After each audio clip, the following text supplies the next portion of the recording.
In the last stream, we were working on setting up this automated create system using these brass funnels and their associated filters to allow us to automatically wash all of the raw ingots that we're getting from our gravel and sand sifting via this depot here, which of course has the fan behind it, blowing the water on, washing the ores. Those then get sent around into the compactor. The compactor turns all of the nuggets that are produced into ingots, and then those ingots get sent all the way back around to the dock. And as you can see here, since the end of the last stream, this has been working quite well. We've got over 600 of almost every ingot. We're a little light on the gold, but all of these are being smelted automatically, and they are all being compacted nicely as well. There is one small quirk of the system that I hadn't quite anticipated, and that is that these nuggets of experience do count as nuggets. And so over here, you can see at the top there that we have this set to allow any forged nugget to come through. And so the nuggets of experience do get pulled through to the compactor instead of getting sent directly round to the dock. And then when they get crafted into these heaps of experience, which I think for the most part is fine. And so we can use these, I think, in the exact same way that we use the small nuggets of experience. You can just right click and it gives you experience. Then later we can use that experience for whatever we like. But for the most part, this system is working as intended. We are still having some issues with this filter here. I'm not quite sure why occasionally it pulls out things that can't be washed, despite the fact that the filter is set to only allow things that can be washed to be pulled out. Either way, all that stuff does eventually make its way back around, like that little bit of blaze that for some reason got extracted there. One thing I have gone ahead and done between streams is added yet a third elevator to our setup here to allow us to very easily get down to this bottom section of the base, which is going to make doing maintenance on this boiler just that little bit easier going forward. And speaking of the boiler, the plan for today is going to be to start working on these large multi-block machines from Immersive Engineering.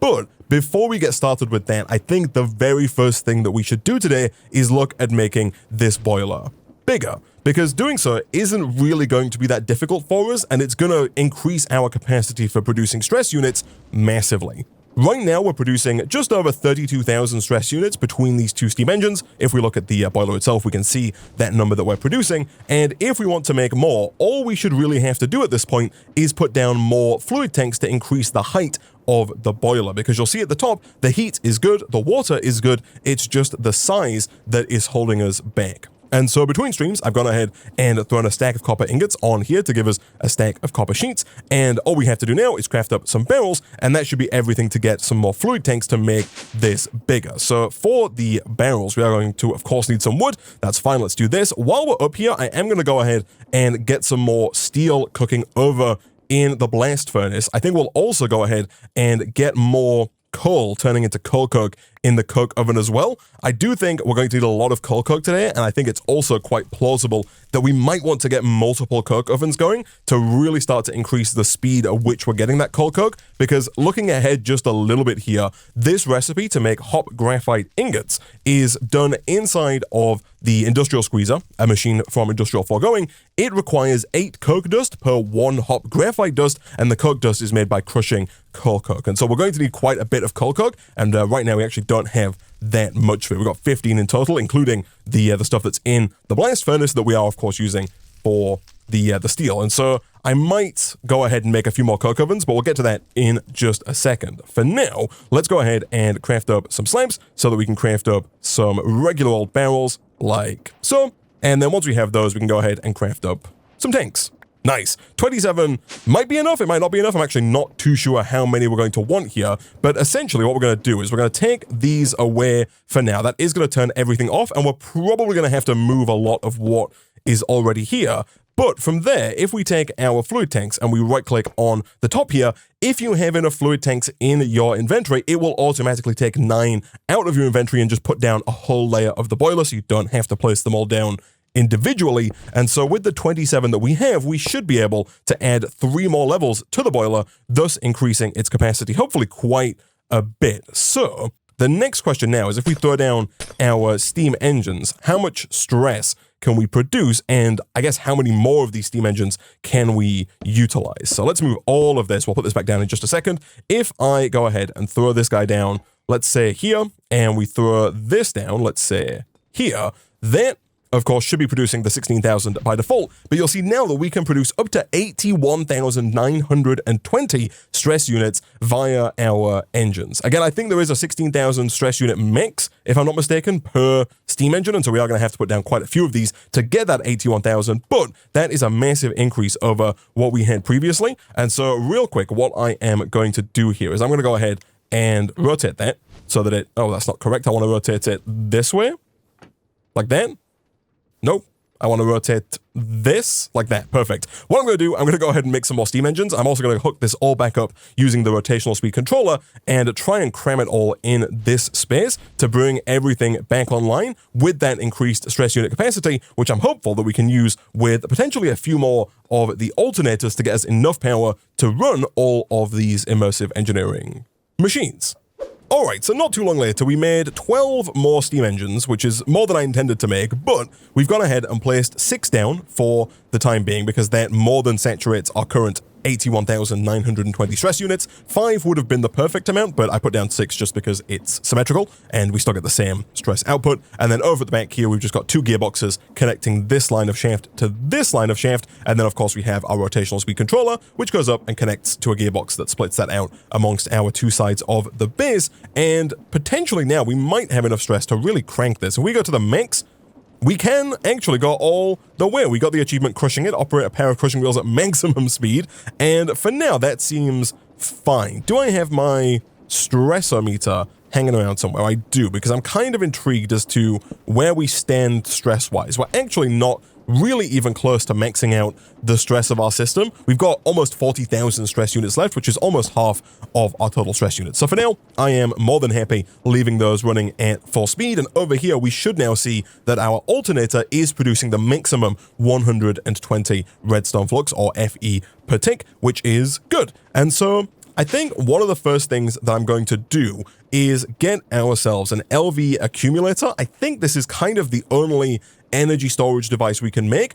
That's not strictly true. You can also make this accumulator from Create. This holds a lot more power than the LV accumulator, but from my testing, the accumulator from Create doesn't work with the LV wire coils and connectors from Immersive Engineering. You could use the energy pipes from the pipes mod. These are also not particularly difficult to make, but I think, especially given that we've got to run our power from here all the way up to our machines that I'm going to put up here, I don't really want to have an energy pipe running all the way up throughout the base. I think it's going to look nicer and just be a bit easier using these LV wire connectors and relays from Immersive Engineering. And this LV accumulator is going to give us a nice little buffer on power so that if we do ever have to turn our Create system off, we're not going to immediately tank all of our other machines. And so to make this, we need lead plates, we need treated wood, we need iron, and we need a bucket of redstone acid. Thankfully, the bucket of redstone acid, super easy to make. It's a bucket of water with 4 redstone. And then after that, we need the lead plates, which we may or may not have. We don't. We've got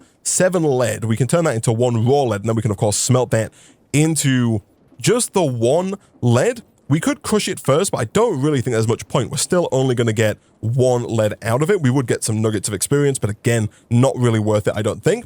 That does lead me to think, though, that we're probably going to have to automate the sifting of gravel and potentially sand with these sieves here, because there are quite a few resources that we can only get via the sifting with the flint mesh. Things like lead we don't get from sifting gravel or sand via our Create setup, and so it's quite possible we might have to do some automation there.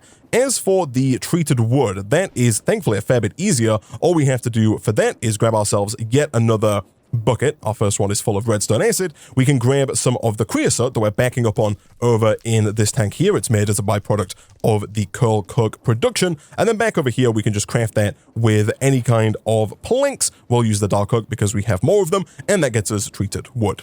Nice. And that's basically everything apart from the lead plates. The lead plates here might actually require the metal press. It looks like they don't. It looks like we can do the recipe with the engineer's hammer, which we might have in our backpack here. We do indeed. So if I do this and this, that is going to get us a lead plate that we can use. We just need to sift some more gravel to get more of these lead pieces. We'll do that in just a second. In terms of making the LV wire connectors, the LV wire relays, and the LV wire coils, these need a fair amount of terracotta, which is going to require that we smelt up a fair amount of clay as well. So let me quickly grab some clay here and throw that into this furnace. That's going to start producing terracotta for us. And one more thing that I will do before we continue with any of this is I'm going to quickly get some more dirt. The reason I want more dirt is that I want to set up a grass platform a little bit further away from the base so that we can try to get some passive mobs to spawn. Specifically, I'm looking for anything that produces leather, things like cows, things like horses. If we can get those, that's going to allow us to actually set up the metal press here, because the metal press does require 2 conveyor belts, and the conveyor belts require 3 leather. There are a few other ways. You could also go about getting it via rotten flesh, but that also requires a similar setup where we set up a dark box somewhere, spawn some zombies, and then kill those zombies, and then convert that rotten flesh into leather. I think it's potentially going to be easier if we just set up a grass platform a little bit further away from our current base and hope that we can get some cows or horses spawning on there, and then use those, of course, to get some leather. Right now, we do have 2 leather in the system, which we got from killing the llamas from the Wandering Trader, but unfortunately, that's still one shy of what we're going to need to actually get the conveyor belts up and running. All right, so a little bit more dirt generation later, and I've set up a temporary little platform out here that's just far enough away from the center of the base. The mobs do have to be 24 blocks away, so the grass platform you build has to be at least 24 blocks away from wherever you generally are in order for the mobs to spawn. Now, it does need to be grass specifically. Thankfully, we do have 5 grass seeds in the system. These are acquired by sifting dirt that we did in a previous episode. And so with this, we should be able to begin getting some grass. I'm going to put 4 out of the 5 down. I'll hold 1 for later, just in case we do need another one. And then slowly but surely over time, this is of course going to spread, and we should hopefully get some passive mobs spawning. We'll keep an eye on that. And of course, if we see any cows or any horses or anything that could produce us leather, even rabbits could be useful, then we will head on over there and acquire those. Real quick, down here, it does appear that my new setup is causing quite some issues, and that is because our crushing wheels are now spinning the wrong way round, which is not ideal, actually. It's actually quite the opposite of ideal, and so we either need to take a gearbox out or add another gearbox in. I do think that up here, if we go ahead and just remove this gearbox in the center right here and replace that with a shaft like that, that should fix the problem. It does. Cool. The issue there is that we've changed the rotation at the start here, because I think we're using fewer gearboxes now than we were previously, because we don't have to get quite so much height. And then over here, that extra gearbox was now causing it to go the wrong way, and now that's fixed. I think over here, the sand was going down the chute, sitting on the crushing wheels, and the crushing wheels were kind of pushing it up, so they just kind of sat at the top of the system, which is not ideal. So we'll go ahead and put all this in here. We can, of course, put the flint back in over here. Fantastic. Let's go ahead and get rid of that janky little pillar we just made, and let's see now if we can't get that lead. So for the lead, we do have to take some of the gravel and we have to sift it. One thing I am going to have to do is unwaterlog our sieves, because over here they're all down, but they're all waterlogged. And so what I'll do is I'll go ahead and pick those up, get rid of the water, and then do a quick bit of gravel sifting. And we'll see if we can't get enough lead to make that final lead plate to get our accumulator up and running. All right, so we sifted about 40 gravel here, and we did get quite a bit of stuff. Again, things like aluminum and uranium and platinum and silver are all things that we don't get from sifting downstairs, and so I do think it might be well worth us looking to automate that at some point in the not so distant future to get those resources coming in automatically. For now though, we should have enough lead pieces to get another raw lead, and we should be able to smelt that up, of course, over here into yet another lead ingot, and that lead ingot can, of course, be used with our engineer's hammer to get us the second lead plate required to get the LV accumulator. This is essentially just a battery that's going to allow us to store the excess power that's generated by the alternator. This does have an internal buffer of 8,190 redstone flux, but once that fills up, we're then just kind of wasting the potential of this alternator. And so what I am going to do here is just move all of this up by 1 block. So we'll put a shaft down like this. We'll add our gearboxes down here and here like this. We're then just going to have the alternator like that and the accumulator beneath it. Now, you do have to configure the accumulator. By default, I'm not quite sure if the top is set to input. If you take the engineer's hammer, it will tell us that right now the facing side is set to input. If I right click, you'll see that it says facing side output. We of course want that set to energy input. And if we rethrow down the accumulator, we should see this start to fill up with power. It has a 100,000 RF buffer. There are higher tier accumulators. I don't believe we can make these just yet. The MB accumulator could be doable, actually. We just need nickel and iron, and then the HV accumulator requires aluminum and hot graphite. Hot graphite is what we're working towards. Once we get our hot graphite up and running, it's possible we could jump straight to the HV accumulator and be able to store a lot more energy than this LV accumulator currently can. For now, though, we do also want to make sure that the bottom of this is potentially set to output. For that, if we look at the top of it, you'll see the opposite side currently is set to no connection. If you shift right click, it will change the opposite side, in this case the bottom, to energy output. I think that might work. I think that should push energy down into the compactor. If not, we could always look at getting some wires to connect that up manually. But for now, what we should be able to do is pull energy from this accumulator. To do that, what we're going to do is we're going to set one of these sides to energy output, and then using the LV wire connector, which is just copper and terracotta, we can place this down like so, and then using some LV wire, which is made with copper wire and stick. The copper wire you can make in two different ways, but we don't yet have access to the metal press, so right now we are still going to have to use our rolling mill from Create, as well as some more copper sheets, which thankfully we do still have a few of those left over. And essentially, if we go ahead and get just a couple of these, let's do 1, 2, 3, 4. We'll go 5, 6, 7, 8 just to be safe. We can't make a third set anyway because we've only got 3 left. That should get us 16 copper wire. And then from there, we can use that to make some LV wire coil. Now, you can insulate the LV wire coil using this tough fabric. The tough fabric here is industrial hemp and treated sticks. The industrial hemp are made from hemp seeds, which we do have, and it could be well worth it for us to look at investing in some insulated wire. The reason for that is that if you don't insulate your wire, it can cause damage. The way this works, for those who don't know, is we're going to run this cable over to a machine. For now, I'll just put it here, though, just to show how it works. And then you just right-click the cable on the input LV connector, and then right-click it again on the output connector, and that will then carry the power from the accumulator to whichever machine we want to power. If you do run into it, though, you do take damage. That damage is negated if you insulate the wire. And so the plan here is going to be to run the power from here up all the way to the surface. And in fact, would you look at that, we don't even have to wait for our passive mobs to spawn, because we can just go straight in and get ourselves some more leather from our handy dandy volunteers right here. We are running dangerously low on food, to the point where we seemingly have absolutely no food left whatsoever. One suggestion from the Twitch chat has been to use baked potatoes. I think the idea here is that we can use our shifting abilities to make these grow incredibly quickly. And in fact, if we do something like this, we might be able to get a large amount of potatoes very quickly. Unfortunately, it seems like you can't right-click to harvest. Sometimes there's a mod installed that lets you do that. If I ultimine, though, that does work fantastic. And so now we can just shift, hold down, ultimine, and right-click, and that will auto-harvest these. And once we've got a decent number of potatoes here, we can then just go and throw those in our handy furnace, like so. Of course, as per usual, give that a quick tap with the temporal pouch, currently at 5.5 hours worth of time, and that's hopefully going to give us a basically infinite source of food going forward. Real quick though, let's go and get ourselves some more leather.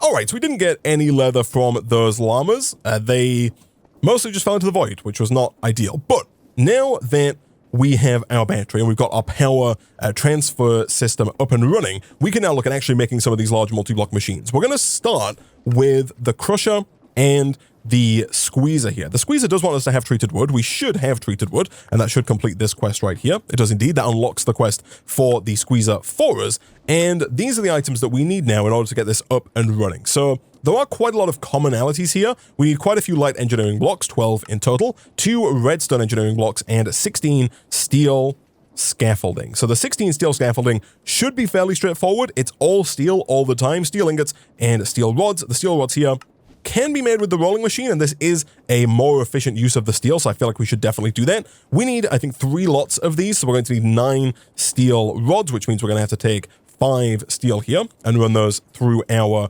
rolling mill. After that, it's just steel, and that is fine. As far as the light engineering blocks go, these are made using iron sheet metal, copper ingots, and iron mechanical components. The iron sheet metal is easy enough. It's just iron sheets, which we can of course make with our mechanical press. And then the iron mechanical components are made using iron sheets and copper. There is a cheaper recipe here using the engineer's workbench. It does require that we first make the engineer's workbench, and it requires that we make the engineer's blueprint, but it does require half as much iron. That's not massively useful for this recipe because we have so much iron that we can spend, but we do also need some heavy engineering blocks, and these require these steel mechanical components, which require steel ingots, and in this scenario, having the engineer's workbench makes it more steel efficient, and given how long it takes us to get steel with our blast furnace, I think it's probably well worth being as efficient as we can on that steel.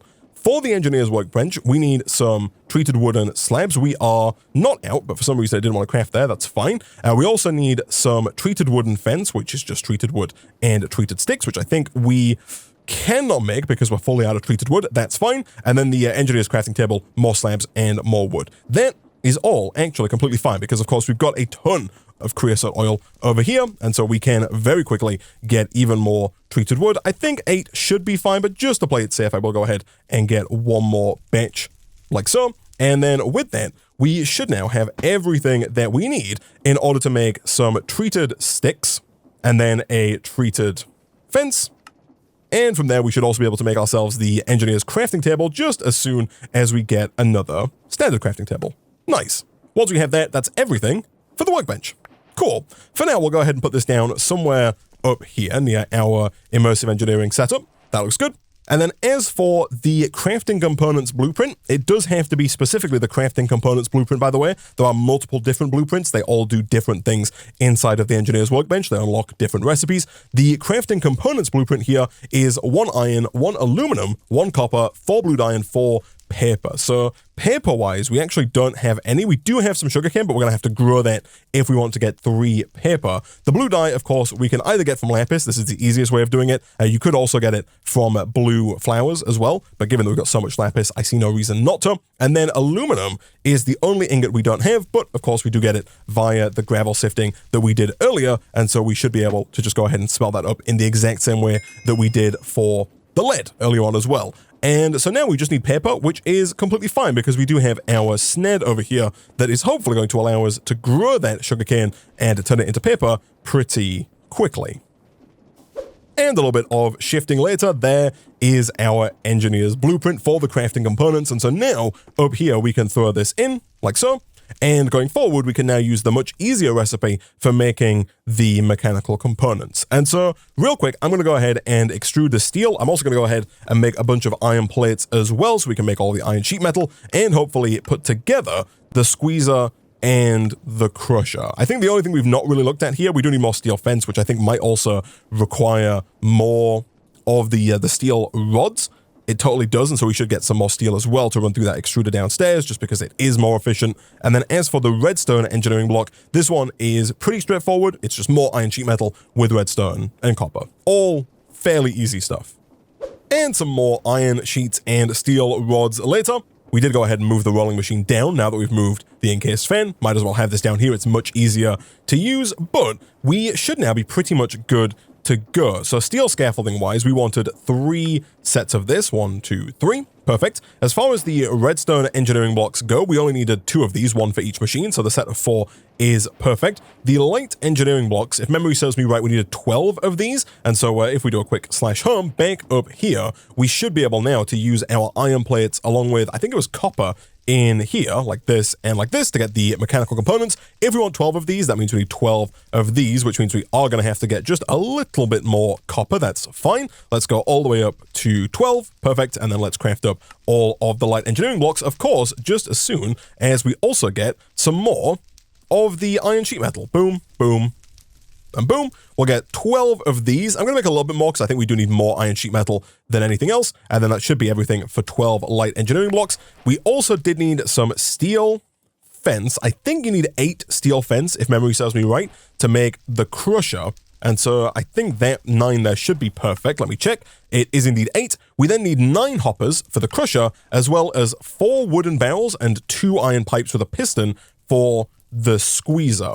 So the wooden barrels here, I think are made with treated wood. They are indeed. We'll come back to that in a second because we do need yet more treated wood. In fact, I think that you might be able to craft with this tank. Let me give that a try. If I take the tank here and I do something like this, can I then do something like this for the craft? I totally can. That makes it so much easier to craft treated wood because you can just shift click and you get all of it, and it just takes the treated wood directly out of the tank, which you can then just go ahead and throw back down.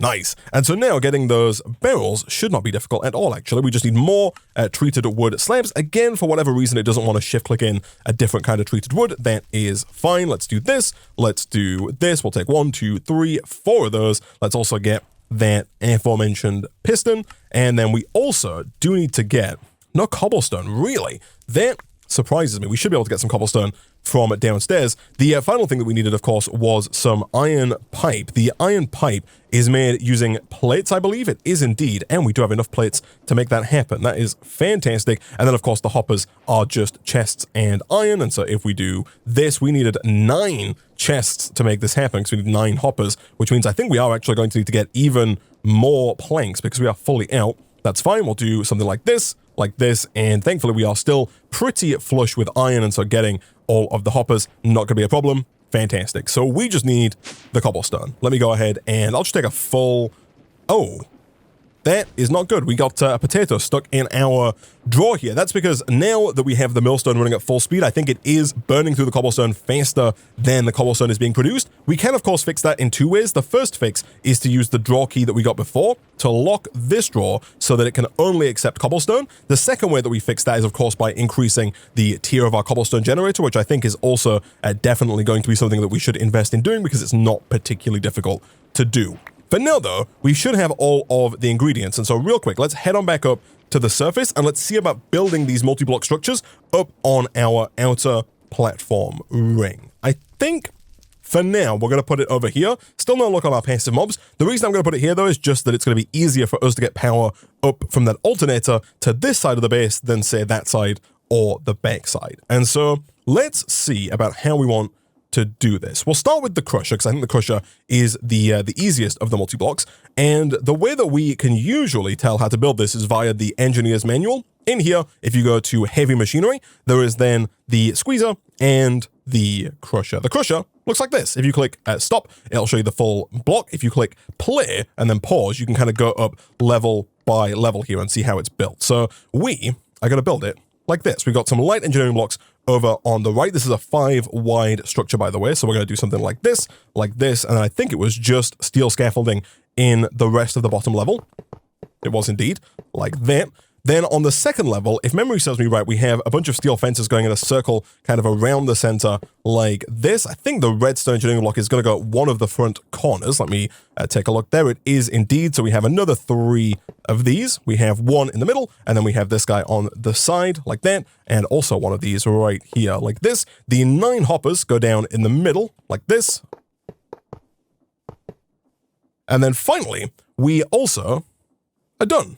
I think you'll know you're done if you take your engineer's hammer, you right click on the front, and it forms into a multi-block. If it doesn't form into a multi-block, you know that you've made a mistake. I think the mistake I have made here, I have not put one of these light engineering blocks down on the bottom center. This wants to go right here like that. Once it's done, you right click and you get the crusher. I think I've built this a bit too far forward, so I'm going to quickly move this back, potentially all the way to the edge of the platform, actually. I think that might look a little bit nicer. And then we'll build the squeezer, I think, to the side of it. The squeezer, much smaller. It's a 3x3 multi-block. Again, back in the manual. You can right-click to go back, by the way. If we go to the squeezer, you can also click the little back arrow as well, if that's easier. But this is what we're going to build. I want this to be the front, so I want this little orange output slot to be at the front here. And so now if we go ahead and hit pause, we can go all the way to the bottom, like this. And we're going to have a light engineering block in the corner, like that. We're then going to have the fluid pipes in the middle, like so, with the steel scaffolding going all around like that. Then on the next level, we've got our redstone engineering block, yet another light engineering block, and then the 4 barrels, which I think I might have put back into the system. 1, 2, 3, 4. And then finally, the top level here is just 3 steel fence, which I do appear to be missing. That's fine. We can get some more in just a second. And then, of course, the piston, which might have to point downwards. We might need to rotate that to make it point in a different direction. Real quick, though, I'm going to go and get more of the steel rods to make more steel fence, and I'm going to move that crusher back just a few blocks. All right, so I've moved the crusher back, and over here, our squeezer should be pretty much good to go. 1, 2, 3, and then the hammer doesn't work. That, again, might be because this needs to point downwards. So if I do this, break this, kind of replace it down up against the bottom, not like that. I really want it down right there. will then replace down that pipe, get rid of the sheet metal, and then I believe you right-click over here between these two blocks. You do. Cool. And that forms the squeezer. Nice. So we just need to power these. These are all powered in a similar way. There is a little power port, this one right here on the squeezer, and the same port is right here on the crusher. Now, unfortunately, you can't connect multiple LV wire connectors together. For example, if I connect this to here, that works, but then you can't again connect here to here. It doesn't work. You'll see it says you cannot connect a wire here. Each one of the LV wire connectors can only be connected to one LV wire. That is where the LV wire relays come into play. These guys can have, I think it's up to 8 connections. And then from there, we can also go ahead and make a post. The post here, not strictly necessary. It's made with stone brick and treated fence, which we have. Fantastic.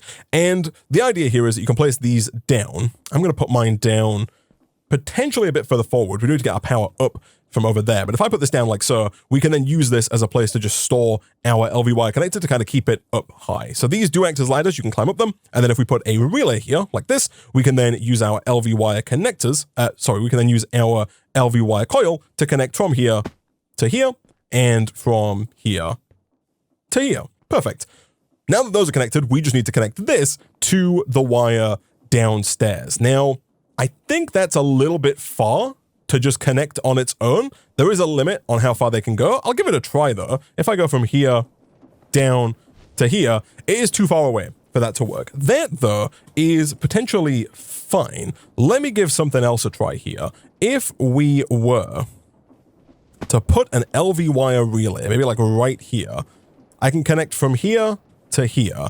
I think that might still be too far though. You also do need line of sight, by the way, so you do need to be able to see, whoops, let's not die here. You do need to be able to see the connection. Right here, it looks like it might just work, like there might just be line of sight there for that to work. One thing we might also be able to do actually, if I get rid of this, I know I've just put it down there, but I'm thinking instead, if I connect it, whoops, to that gearbox, we might be able to do this with the 2 wire that we have instead of getting another piece of wire. So if we do this here, can I connect from there to there? There's only one way to find out, and that's to give it a go. So if I right-click here, and then right-click here, it doesn't connect because there is a block in the way. It used to be the case that you could break the block, put the wire down, then put the block back. Unfortunately, that doesn't work anymore. And so I think we are going to have to add a second relay right about there, and then do something like this, do something like this, and then get a third piece of wire, or a final piece of wire, I should say, to go down between those two. That's definitely a little bit janky. It doesn't look the best. And also, we did mention earlier, utilizing insulated wire. I do still hope to get some insulated wire down sooner rather than later. But if we do this and this as a proof of concept, that's still not going to work, eh? That's still going to be blocked by that pillar. That is tremendously not good. Let me try moving this forward one, because I think it will work if the angle is steep enough. Thankfully, you do get the wire back when you break those things. But if I put the post like here, it's possible that might work.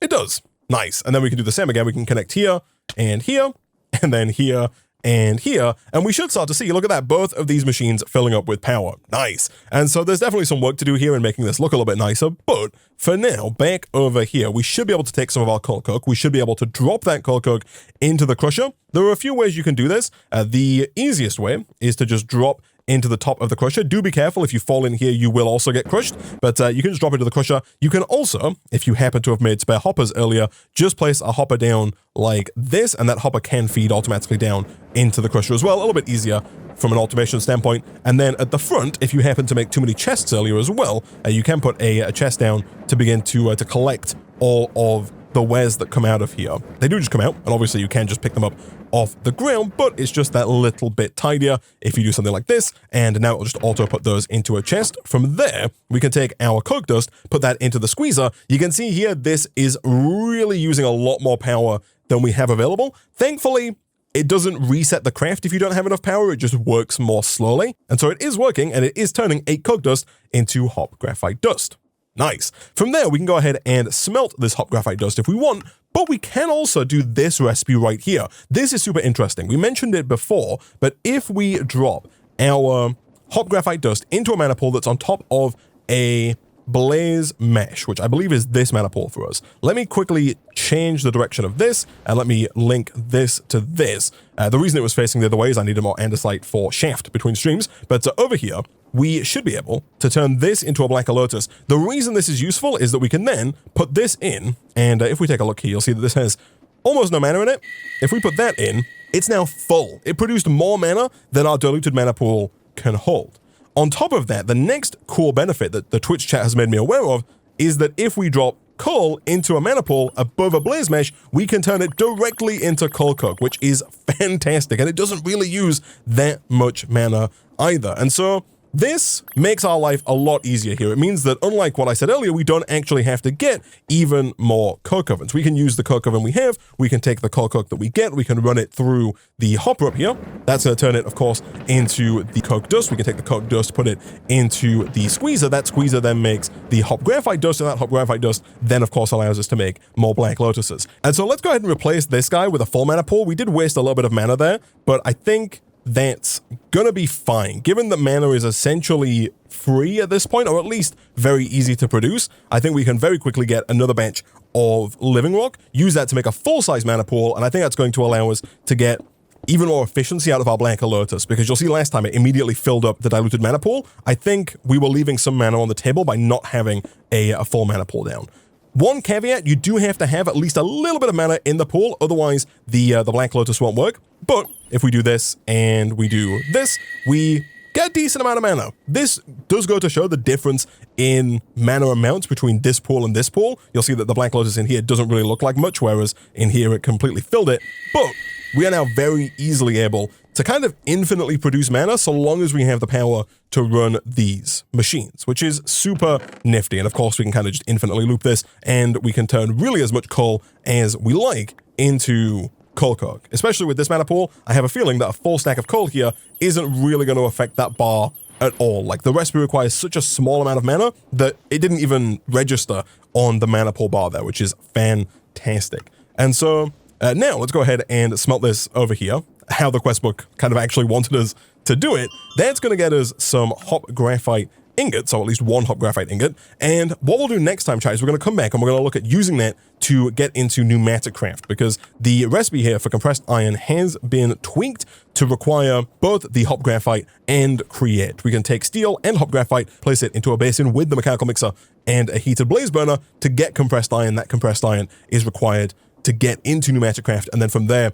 we can look at making diamonds and unlocking the Age of Information quest line. Now, the Twitch chat have pointed out that we are not going to get any mobs because we are in a dripstone caves biome, which apparently is a biome that does not get any passive mobs spawning. And so we are going to have to think of a different method for getting leather before we can get the metal press. Thankfully, we don't need the metal press just yet. This is just required to make the processor binding and then to make the machine frame after that and unlock the next quest line. But it is something that we do want to get sooner rather than later. There were a couple of different options for us. We'll take a look and figure out which one we want to do at some point in the not so distant future, but that's a problem for future Isaac. For now, I'm going to go ahead and wrap up this episode of Sky Revolutions there.